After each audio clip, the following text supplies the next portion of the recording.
오늘은 제 이야기도 해보고 싶어 이렇게 익명으로 사연을 보내봅니다. 저는 남들과는 조금 다른 삶을 사는 자식이 하나 있어요.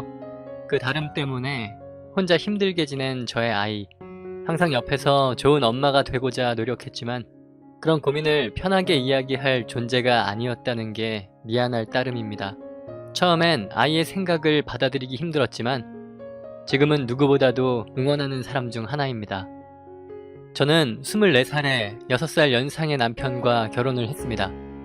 그 다음 해 아들을 낳았고 2살 터울의 딸도 하나 낳았습니다.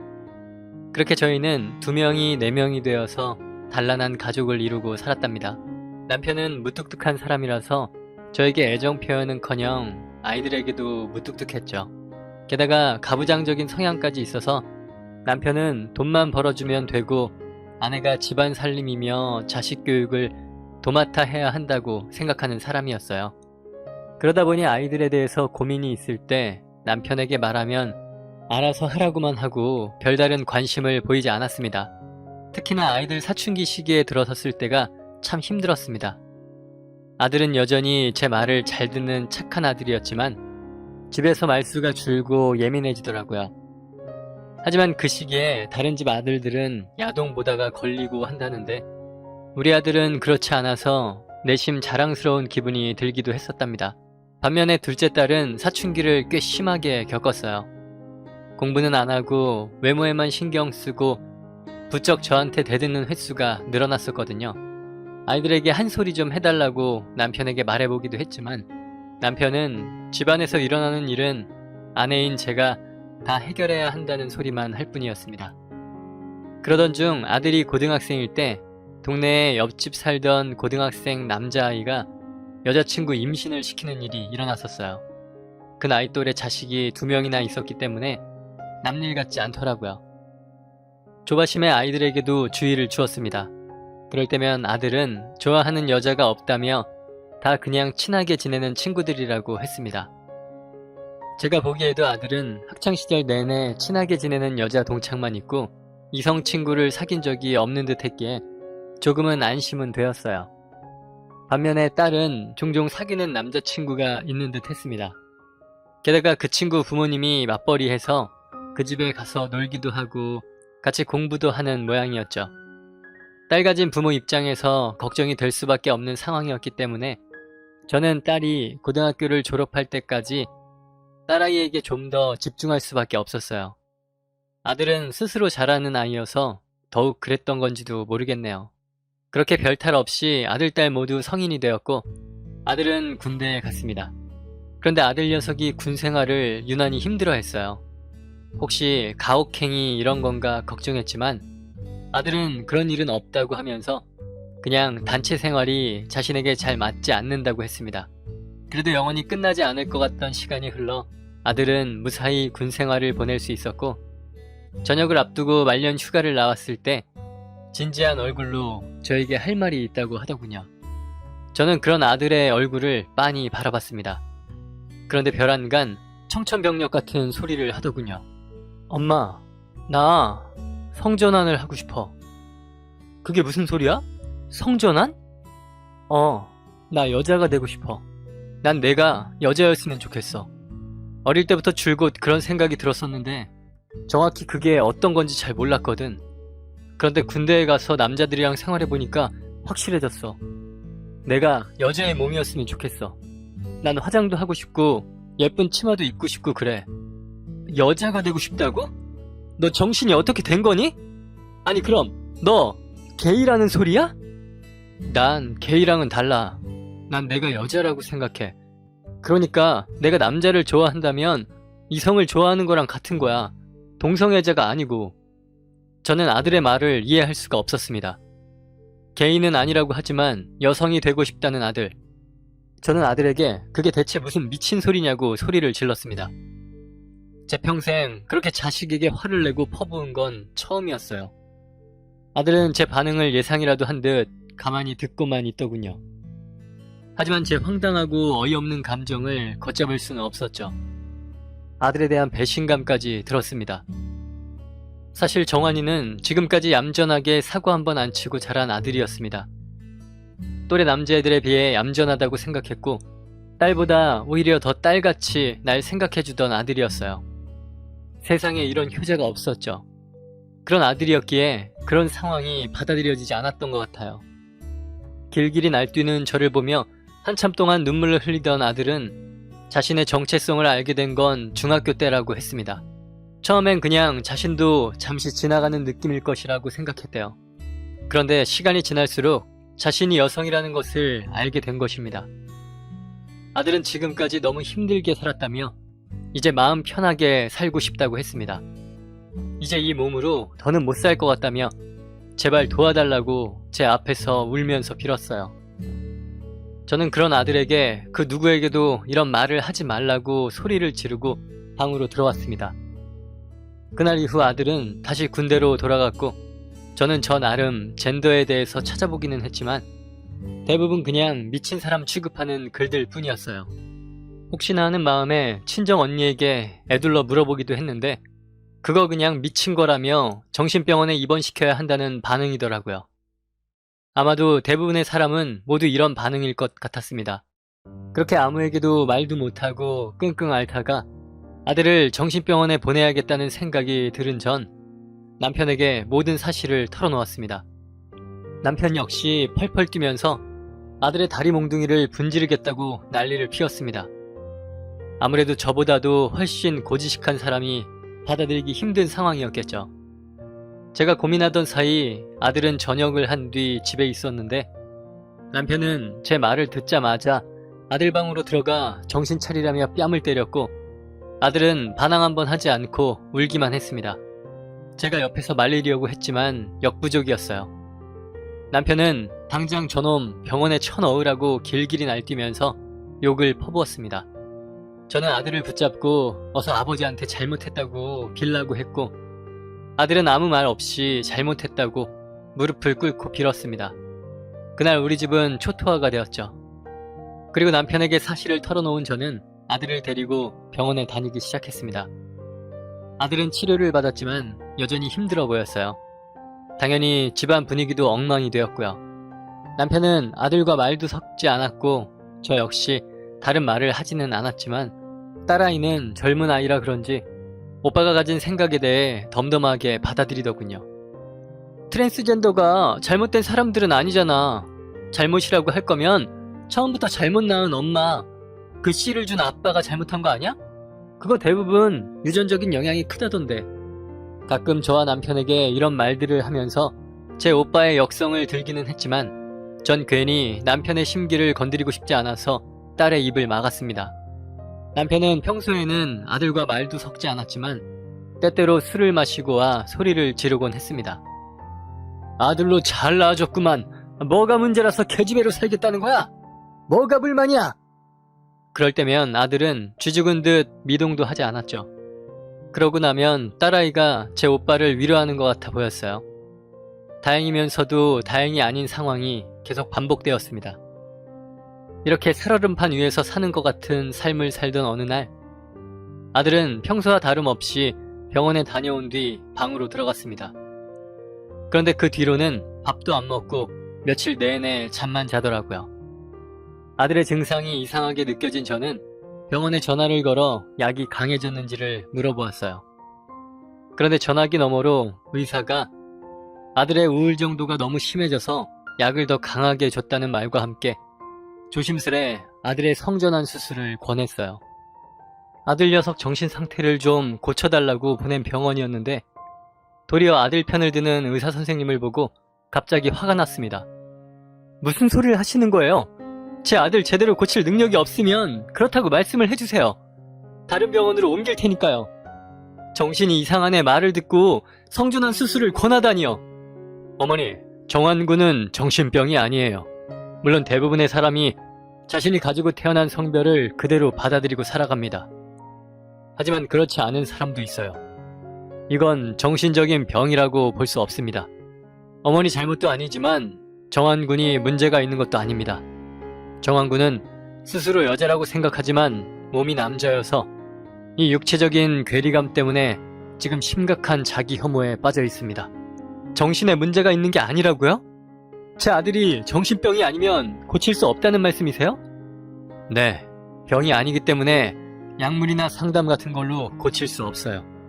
그리고 제가 여러 번 상담해본 결과 정환군은 자신의 성 정체성을 오랜 시간 고민했습니다. 물론 가족들이 받아들이기 힘들다는 건 저도 잘 압니다. 하지만 가족들이 계속해서 정환군을 반대한다면 자해를 할 수도 있고 더 심한 경우 극단적인 선택을 할 수도 있어요. 정환군의 경우에는 이미 성별 불쾌감증이 상당히 높은 레벨입니다.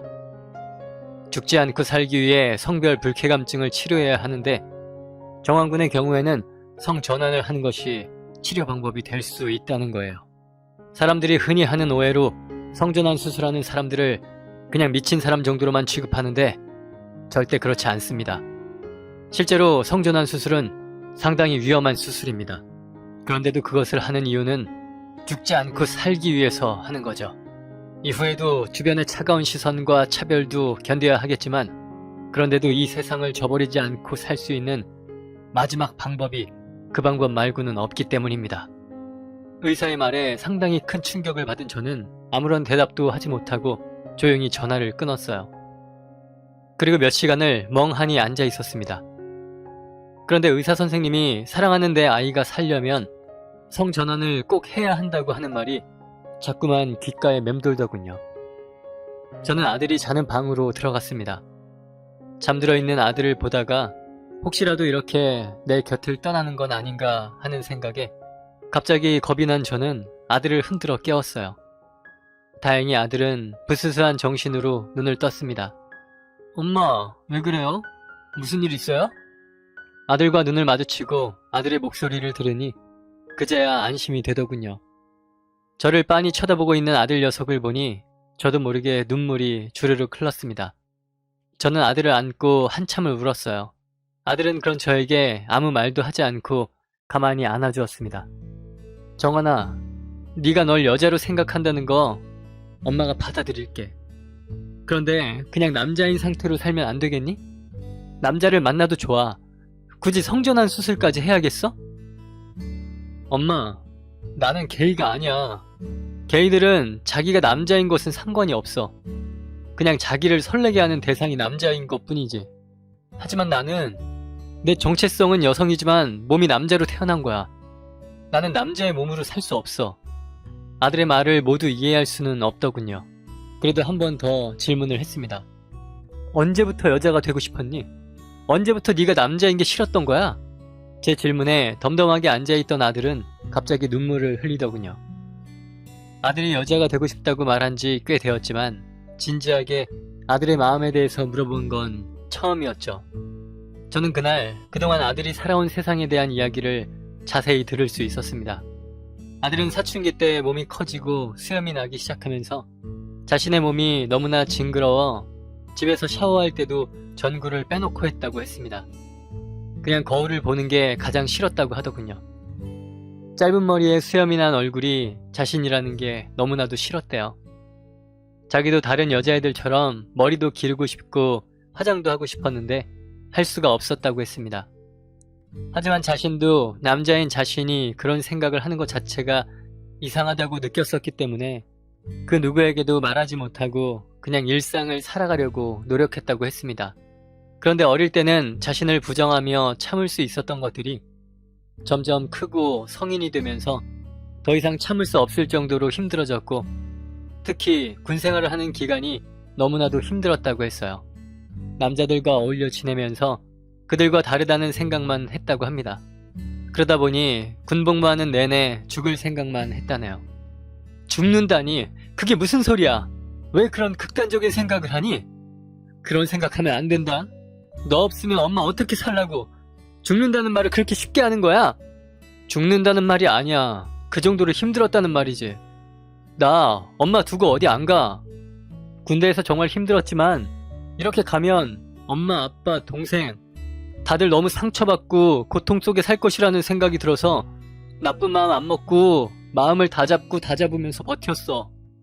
아들은 제 손을 잡으며 저를 안심시켜주기 위해서 노력했습니다. 그런데 엄마, 이제 정말 한계야. 나도 엄마와 아빠 말처럼 차라리 정신에 문제가 있는 거면 좋겠어. 그런데 아니야. 난 정상인이야. 엄마 말처럼 정신과도 다녔지만 의사 선생님하고 진지하게 이야기할수록 내가 문제가 있지 않다고 느껴져. 나도 보통 사람들처럼 태어날 때부터 받은 성별 그대로 살고 싶어. 평범하게. 하지만 그렇다고 남자의 몸으로 살자니 앞으로 살아내야 하는 그날들이 너무나 끔찍해. 난 여자야. 아들은 정말 진지해 보였습니다. 오랫동안 자신이 남자라는 것을 받아들이려고 노력도 해본 것 같았어요. 이런 상황은 피하고 싶었지만 아들과 이야기하면 할수록 아들의 고통을 덜어줄 수 있는 방법은 그 방법밖에 없다는 것이 느껴지더군요. 아들과 얼굴을 마주한 채 한참 동안 앉아있던 저는 아들에게 다시 물었습니다. 성전환 수술하는 거 많이 위험하대. 엄청 어려운 수술이고 수술 도중 죽을 확률도 높대. 정환아, 너 그러다가 무슨 일이라도 생기면 엄마는 어떻게 살아? 엄마, 난 이렇게 사는 것보다 성전환 수술이 덜 위험할 정도의 상태야. 이제 살아 숨 쉬는 것도 너무 힘들어. 미안해. 이런 자식이라서 정말 미안해. 아들이 그렇게나 힘든 삶을 살아왔는지 꿈에도 몰랐던 저는 미안한 마음에 펑펑 울고 말았고, 아들은 그런 저를 부둥켜 안고 부모 마음 아프게 하는 못난 자식이라서 미안하다는 말만 되풀이했습니다. 아들과 진지하게 이야기를 나눈 후 저는 마음을 고쳐먹기로 결심했습니다. 내 아들을 살리기 위해서요. 그렇게 아들이 26살이 되던 해에 저는 아들과 함께 해당 기술이 발달한 나라로 가 수술을 받고 돌아왔습니다. 이 과정에서 남편의 분노는 상당했어요. 자기는 딸이 된 장남을 받아들일 수 없다면서 성전환 수술을 한다면 호적에서 파버리고 인연을 끊겠다고까지 했었습니다. 저는 남편을 설득하려고 노력했지만 남편이 성전환에 대해서 받아들이게 하는 것은 결국 포기하고 말았어요. 하지만 앞으로 살아갈 날이 창창한 내 자식의 긴 인생을 고통으로 몰아넣는 것보다는 그 극심한 자기 혐오에서 빠져나올 수 있도록 도와주는 것이 부모의 역할이라고 생각했기 때문에 남편의 의사와 상관없이 아들의 수술을 밀어붙였습니다. 그리고 그 시간 동안 저는 아이 옆에서 함께 했습니다. 남편은 여전히 딸이 되어온 아들을 인정하지 않았고 저는 그로 인해 남편과 갈등이 생겼지만 이제는 큰딸이 되어버린 아이는 제 아버지를 강요하고 싶지 않다고 했습니다. 그저 아버지를 피하며 기다릴 뿐이었죠. 차라리 두 사람을 떼어놓는 게 좋겠다 생각했지만 그럴 수도 없었습니다. 수술받고 온 아이의 후속 치료가 이어졌거든요. 수술만 한다고 바로 여자가 되는 건 아니더군요. 오랜 기간 호르몬 치료도 해야 했고 먹어야 하는 약도 많았습니다.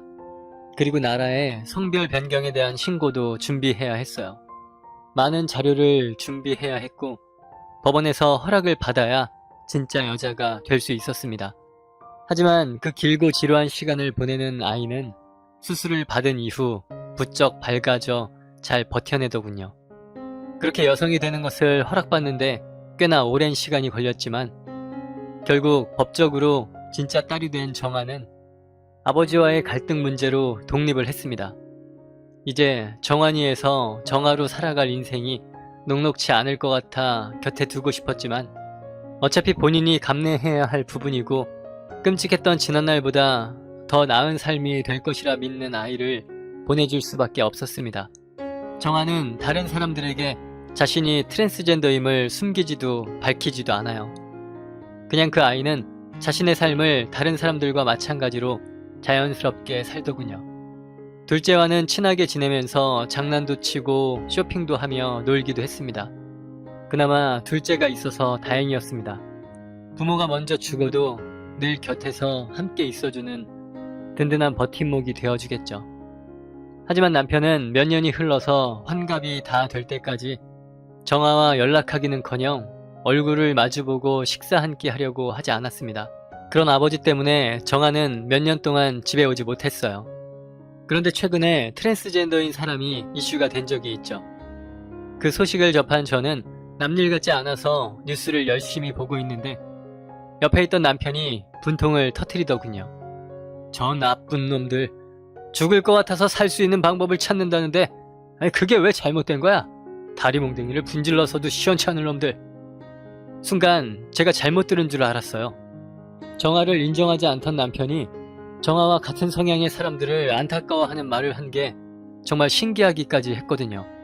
자기도 모르게 내뱉은 말에 자신도 놀랐는지 남편은 그 뒤로 말없이 뉴스만 보았고 어색한 공기 속 둘째가 한마디를 했습니다. 우리 아빠 예전에는 언니 다리 몽둥이를 분지른다더니 이제 저 사람들 다리 몽둥이가 분질러지겠네? 언니가 같이 있었으면 참 좋아했을 말인데 아쉽다. 아빠 속마음을 언니는 모르니까. 그 말에 남편은 머쓱해하며 방으로 들어가 버렸지만 침실에 있는 TV로 그 방송을 끝까지 보는 것 같았습니다.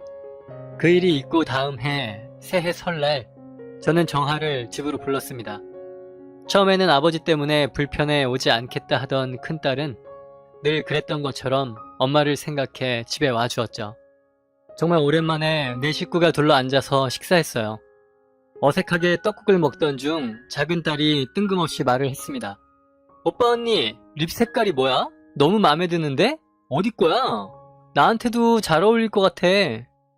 그 말에 당황한 저는 남편의 눈치를 보며 작은 딸에게 그런 말 하지 말라고 눈짓을 보내는데 남편은 별 반응 없이 묵묵히 떡국만 먹었습니다. 큰딸 역시 별거 아니라는 듯 작은 딸의 질문에 대답했죠. 이거 로드샵 제품인데 내 피부톤이랑 잘 맞지? 밥 먹고 언니가 화장품 알려줄게. 너랑 나랑 톤 비슷하니까 너한테도 잘 어울릴 거야. 식사 후 큰딸과 작은딸은 요즘 새로 나온 화장품에 대해서 수다를 떨었고 엄마도 와 보라며 제 얼굴에도 뭔가를 발라주더군요. 그렇게 오랜만에 함께 과일도 먹고 즐거운 시간을 보냈습니다. 그날 밤 잠자리에 들기 전 식사 시간에 불편했을 남편 눈치가 보여 괜히 시덥지 않은 말을 했어요. 그런데 제 시시한 말을 듣고만 있던 남편이 뜻밖의 말을 하더군요. 정아가 살아있어줘서 좋네. 녀석, 우리랑 살 때보다 얼굴도 좋아지고 밝아졌어. 갑작스러운 남편의 이야기에 조금 놀라 아무런 대답도 못하던 저는 이내 눈물이 고였습니다. 그리고 남편의 손을 꼭 잡으며 대답했죠. 그럼 아들이건 딸이건 우리 새끼잖아. 자기가 원하는 삶을 살 수 있게 도와줘야지. 나 대신 잘 챙겨줘. 그 삶도 쉽지 않을 거야. 나도 잘 챙길 테니까 당신도 정아하고 연락도 좀 하고 그래봐. 자기가 선택한 삶이지만 사람들 시선 때문에 내색은 안 해도 정말 힘들 거야. 우리라도 편견 없이 대해주고 보듬어줘야지. 그날 이후 정아는 종종 집에 오곤 합니다. 여전히 제 아빠랑 사이는 서먹하지만 정인이가 제 언니를 살뜰하게 챙겨주고 아빠와 친해지도록 옆에서 도와주고 있어요. 보통 사람들과 다르다는 것, 남들이 그렇다 하면 관대할 수 있는데 내 자식이 남과 다르다고 하는 건 사실 너무나 힘들었습니다. 내가 다른 사람인 건 혼자 감당하면 되지만 내 새끼가 다른 누군가에게 다르다고 손가락질을 받는 걸 보는 게 쉽지 않더군요. 하지만 내 옆에서 없어지는 것보다 그 손가락질은 내가 감당할 수 있으니 넌 살아만 있어달라고, 제발 그래달라고, 그것이 저의 유일한 바람이었네요. 이제 제법 여자티가 나는 정아는 사실 정확한 직업을 갖지는 못하고 있습니다. 아무래도 이런저런 경력을 써야 하는 이력서에다가 대학 졸업 증명서에 나오는 다른 이름과 앞자리가 다른 주민번호, 그리고 그것을 이해시키면 겪게 될 또 다른 시선들 때문에 선뜻 이력서 자체를 내지 못하는 듯 하더군요. 그래도 몇 개의 아르바이트를 하면서 행복하게 살고 있는 정아를 보면 그때 내 선택이 잘했구나 싶어요. 나에게는 자식이 우선이지 아들이든 딸이든 그건 상관이 없습니다. 그저 내 자식이 행복하기만을 바랄 뿐입니다. 남들에게 피해를 끼치는 것도 아니고 자신이 원하는 삶을 열심히 살아가는 큰딸,